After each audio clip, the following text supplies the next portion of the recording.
No nosso terceiro bloco, nós vamos conversar com Ricardo Pereira. Ele é coordenador da agência UFRJ de Inovação e vice-coordenador do Fortec, região Sudeste. Olá, Ricardo, como vai? Tudo bem, você? Tudo bem. Ricardo, ainda existe preconceito na universidade para com o setor privado? Sim, existe, mas ele não é difuso. Ele é localizado em algumas áreas, principalmente em relação a outras, né? Existem algumas áreas, por exemplo, eu que sou originário de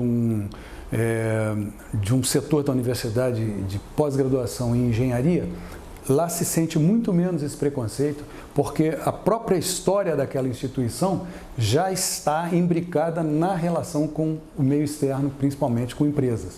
Em outros setores a gente percebe nitidamente, é uma das lutas que a gente tem, a gente percebe nitidamente esse preconceito. Em termos de políticas públicas, como a universidade brasileira poderia estar jogando um papel mais decisivo para a inovação tecnológica?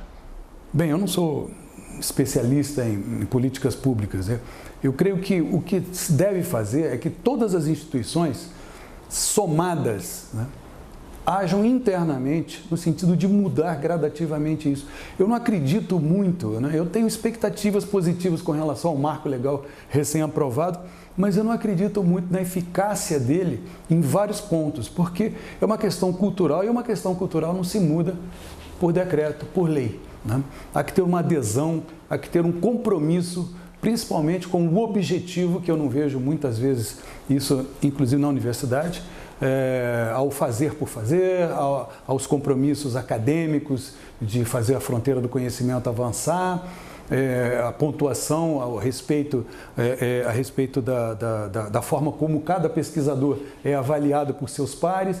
Tudo isso é absolutamente legítimo, mas a questão de fazer esse conhecimento escoar, né? Entender que do outro lado não existem empresas, existe uma sociedade que inclui, evidentemente, empresas e que não há nada de mais em ser empresas. As empresas empregam, as empresas geram conhecimento também. As empresas são agentes do desenvolvimento econômico e social do país também. Então, isso tem que ser quebrado diuturnamente nos diversos cursos e os professores, particularmente, devem ter um papel muito forte em relação a esse aspecto, de quebrar esse preconceito que ainda entrava muita coisa dentro da universidade. A empresa brasileira tem concorrido com as internacionais congêneres? Depende do setor. Eu acho que, em grande parte, não. Em grande parte, nós estamos muito aquém, né? E nós temos muita coisa que não adianta querer ser desenvolvido em todos os setores. O Brasil tem determinadas vantagens competitivas e vantagens comparativas, as quais ele deve usar e não usa.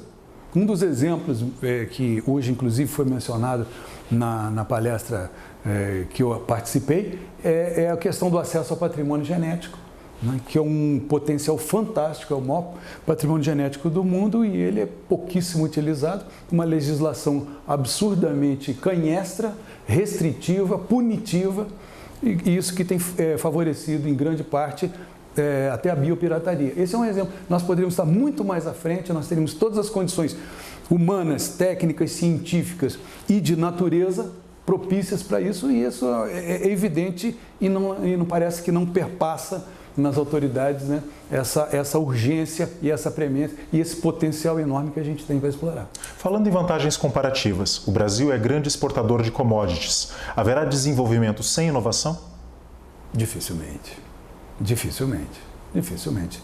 Não há como você ficar sempre caudatário de outros países e você está sempre perdendo nas relações de troca.